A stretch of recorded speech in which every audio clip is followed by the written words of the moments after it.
Welcome to the Geekdom Realm. My name is Jason. When I think of video games, my mind automatically goes to platformers. Simple, yet difficult.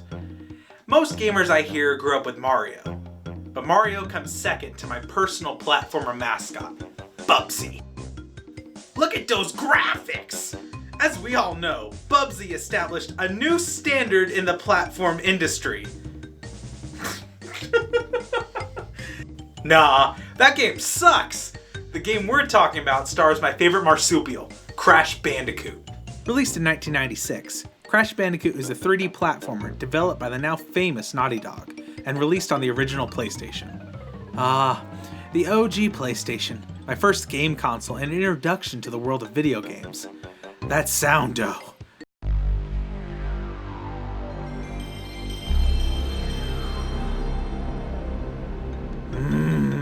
Mwah!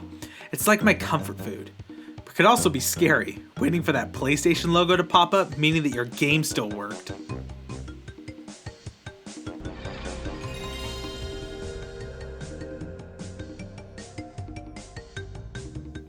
You know, Crash was famous back in the 90s. He even gave Nintendo a run for their money. Hey, plumber boy, mustache man, your worst nightmare has arrived. Pack up your stuff! And Crash is considered by many to be the mascot of the original PlayStation. Nowadays, Crash has come back into the public after being gone for nearly a decade with the Crash Bandicoot Insane Collection, a remastered collection of the first 3 games. Now seems like the perfect time to express my love for Crash. So here's the story. Dr. Neo Cortex is an evil scientist planning on using his Cortex Vortex to create an army of animals to lead him to world domination. With the help of his assistant, Embryo, they insert our titular character into the Vortex. Crash is meant to be the commander of the Cortex Commandos, but of course the experiment is a failure. Crash escapes, but Cortex has his girlfriend, Tana, and is planning on transforming her next. It's up to Crash to save Tana and defeat the evil Dr. Cortex. Yes, it sounds like a Saturday morning cartoon. An awesome Saturday morning cartoon! Crash Bandicoot! Should have been a genius, but he doesn't quite compute. If we can have cartoons as weird as Cow and Chicken, I think we could have handled a Crash Bandicoot cartoon.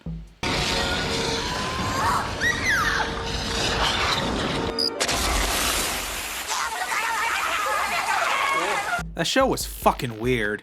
But back to the game. I found the inclusion of Tana odd. I mean, look at her! She's animated to look like a pinup, full-on Jessica Rabbit style. In fact, she's a Bandicoot. Why is she wearing clothes? Why is Crash wearing clothes? I understand dressing them once they come out of the vortex, but Crash goes into the vortex with pants on. You go try putting jeans on a Bandicoot. I bet Embryo's arms were torn the fuck up. I personally didn't play Crash Bandicoot until after I played its 2 sequels, Crash Bandicoot 2 and 3. Hell, I played Crash Team Racing before I played Crash 1. Maybe Papu not eating a big breakfast. Though I played it last, it still remains my second favorite in the franchise, Crash 2 taking the top spot. You might be asking why I rate Crash 1 higher than Crash 3. I love Crash Bandicoot Warped, but I have one serious flaw with it. I'm not in control of Crash Bandicoot the whole time. In Crash 3, you have multiple vehicle segments that I don't believe hold up as well today. I have the same problem with Spyro 3, but we'll save that for another time. The levels are split onto 3 islands that Crash travels through to reach Cortex. The levels are either hallway style or traditional side-scroller style. Either you're looking at Crash from the side or you're staring at dead ass. Crash has 2 moves, jumping and spinning, and that's it. Very simplistic. But sometimes I just want something simplistic. You can either bonk an enemy on the head or spin into them. That ricochet sound when you hit an enemy, so ingrained in my head. I love it. You collect Wumpa fruit throughout the stage. Basically Crash's version of coins. Collect 100 and you get a free life. The levels are also filled with crates, which hold Wumpa fruit, free lives, and Aku Aku masks. In the tiki room. Aku Aku gives Crash an extra hit point. Collect 3 and Crash goes invincible for a short time. You fight enemies from jungle animals, to island natives, to mad scientists. And let's not forget the most terrifying enemy of all. Those damn rats in Lights Out. Those things scared the hell out of me as a kid. And they're still eerie, The way they come out of the dark like that? Ugh. Screw Resident Evil. That was the true fear of my childhood. Well, that and that fucking boogeyman from Don't Look Under the Bed. That shit still scares me. What about the bosses? This is where Crash Bandicoot suffers. In fact, all 3 Crash games have hit and miss with bosses. But I think this one has the worst bunch. You have Papu Papu, the chief of the island natives. Big breakfast. Ripperoo, an insane kangaroo. Koala Kong, a lovable koala bear. Girl, look at that body. I work out. Pinstripe Potteroo, who looks like he works for The Godfather or Tony Montana. Well, that makes sense. Look at this picture of Cortex. He clearly just snorted some coke. You have Embryo, who becomes Mark Ruffalo. Hey! Well, if Marvel isn't going to give him a solo movie, I'm glad Crash Bandicoot's there.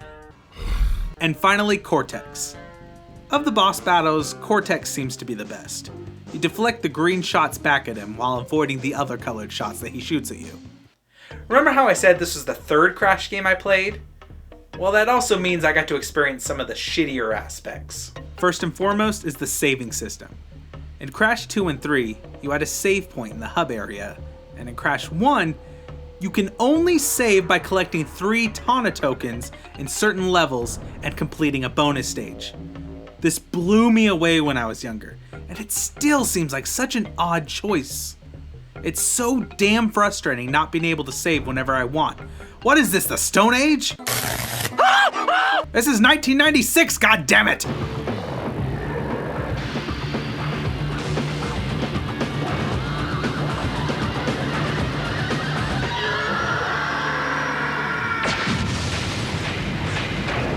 Completing this game is a whole other ballpark that I've only done once, and that was enough. You see, if you break all the boxes in a level, you get a gem, which unlocks an alternate ending. The problem is that you can't die once during said level if you want the gem. This was fixed in later games, but it is a huge handicap in the first. Luckily, the Insane Trilogy will fix this for Crash 1. You can see I attempted to get the gem on the first level, but I died in the process. So I said fuck it and kept going. Fuck the gems. The alternate ending isn't even that good. You and Tana fly off on a giant bird. The eagles are coming! Let's talk about some of those quirky aspects of Crash. Like here, when Crash disappears in the pillars. I love the scream that the scientists make when you knock them off the edge. It's the scream from the opening of Real Monsters. Wait a minute, that was also in that 90s commercial. I guess the 90s were just the decade for that scream. I always liked the look of that green goo and toxic waste. It looks like something out of Fallout. I'm going back to doing what I was doing. Don't even get me started on Sunset Vista, my personal hell. Let's count how many times I died here in this one part.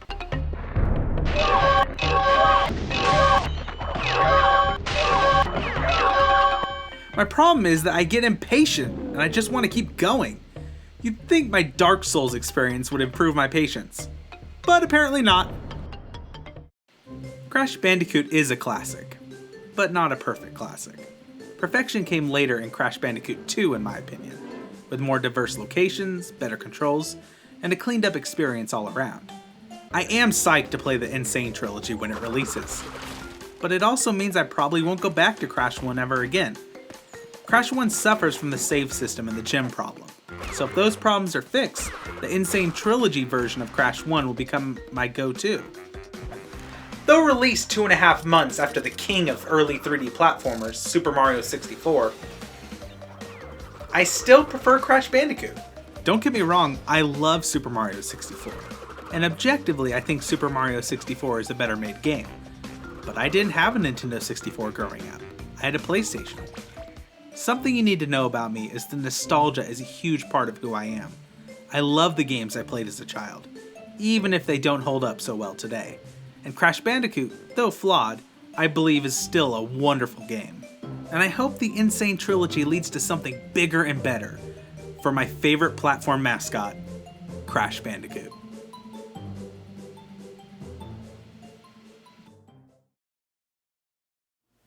Thank you all for watching. I love video games, but I also love movies and television. I want to cover a whole range of entertainment on this channel. So if you have any suggestions of games to play or movies to watch, hit me up in the comments. And if you liked what you saw, I'd really appreciate it if you hit that like button. And if you want to hear more from the realm of geekdom, hit that subscribe button. Thank you all for watching, take care, and I'll catch y'all later.